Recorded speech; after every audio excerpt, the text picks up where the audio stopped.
siyaasiyiin waxgarad iyo culamaa u diin ka soo jeeda beesha daarood ayaa waxay ka soo horjeesteen faragelinta dowladda Itoobiya ay ku hayso Soomaaliya. warkan waxa faahfaahinaya Maxamed Qays Xasan. kadib kulan ballaaran oo ka dhacay magaalada Muqdisho ay ku yeesheen salaadiinta beesha daarood ayay uga hadleen faragelinta dowladda Itoobiya ay ku hayso doorashada Soomaaliya. salaadiinta iyo waxgaradka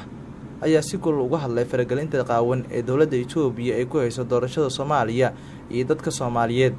qaar ka mid ah salaadiinta beesha daarood oo la hadlay warbaahinta ayaa ku baaqay in si degdeg ah ay u joojiso Itoobiya faragelinta doorashada Soomaaliya ku hayso, waxayna soo jeediyeen salaadiinta in Itoobiya ay ku ekaato kaliya howlgalka AMISOM ayna faraha la gelin arrimaha Soomaaliya. Suldaan Beyle oo ka mid ah salaadiinta beesha daarood iyo salaadiin kale oo ka hadlay halkaasi oo isla markaana ku dheeraaday dhibaatada Itoobiya ku hayso doorashada Soomaaliya ayaa waxay tilmaameen in farangeli toos ah dowladda Itoobiya ay ku hayso madaxda Soomaalida iska daawanayaan sida ay sheegeen inaan baaqa dheer u jeedino danaha ummadda Soomaaliyeed. annaga haddaan Soomaali nahay dagaal ahliyaha naga dhacay dhib tiro badan baan soo maray waa qalimanaa hadda inaan soo cufanaan danaynayna dawlad baan dhisanaynaa baarlamaan laba gole oo golaha sare iyo aqalka hoose aqalka sare loo sameeyay waxaan leenahay aqalada loo sameeyay baa anagu ka sugaynaa dawladdeena ninkii ku soo baxa madaxweynaha waxa u xil saaran labada aqal ayaka oo madax bannaan annaga ummadda Soomaaliyeed haddaan nahay waxaan u madax banaysanay golayaashaas inay noo soo doortaan haddaan odayaashii dhaqanka nahay haddaan Soomaali weyn nahay in aan isku filaano annagu isdooranno waxaan la soconaa ama noo muuqata ama la sheegayaa faragelin shisheeye oo ugu dhex jirta faragelinta shisheeye oo aan dalkeenna ahayn oo aan dadkeenna ahayn oo nagu dhex jirta ma aqbalayno waxaan leenahay nadaaya waxaan United Nations oo caalamka meesha ururisahay waa jamcadda qurumaha ka dhaxaysa waxaan ashkato ugu nahay inaan dawlad kale iyo cid kale midna aysan soo faragelin. waxaan leenahay nimanka golaha wada tashiga Soomaaliyeed la baxay waa in maaragtay ummadda Soomaaliyeed ay talada ku soo celiyaan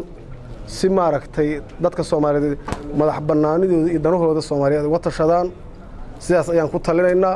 annagoo ah ummadii Soomaaliyeed ee gobolkan Banaadir ku dhaqnayd iyo Soomaaliya oo dhan matalayna waxaan leenahay arintaas waxa laga qabto UN-ka iyo qaramada midoobay waxaan moodaa inay u xaglinayaan cadawga ummadda Soomaaliyeed inay si tartiib ay indhaha ka qarsanayaan dhibaatada lagu hayo. waxaan leenahay ummadda Soomaaliyeed meel ay joogtaba wadanka hal badbaadiyo ka hadlaya Soomaalida waxaa sanadahan badan ku soo badatay dawlad heblaa u yeeraysa dawlad heblaa wadata dawlad heblaa soo dhisaysa. waxaan ku baaqayaa oo ummadda Soomaaliyeed u sheegaya beesha caalamkaba in ummadda Soomaaliyeed faragelinta laga daayo loona daayo mustaqbalkooda qarannimadooda dawladnimadooda dadnimadooda diintooda lagu nabadgeliyo gaar ahaan dawladaha dariska oo sida tooska iyo sida dadbanba faragelinta ugu haya inay ka joojiyaan ummadda Soomaaliyeed dhibaatada oo midda ayaga dhexdooda ka jira ay ku xalistaan waqtiga iyo juhdiga ay gelinayaan anaga faragelinta iyo dhibaatadeeda.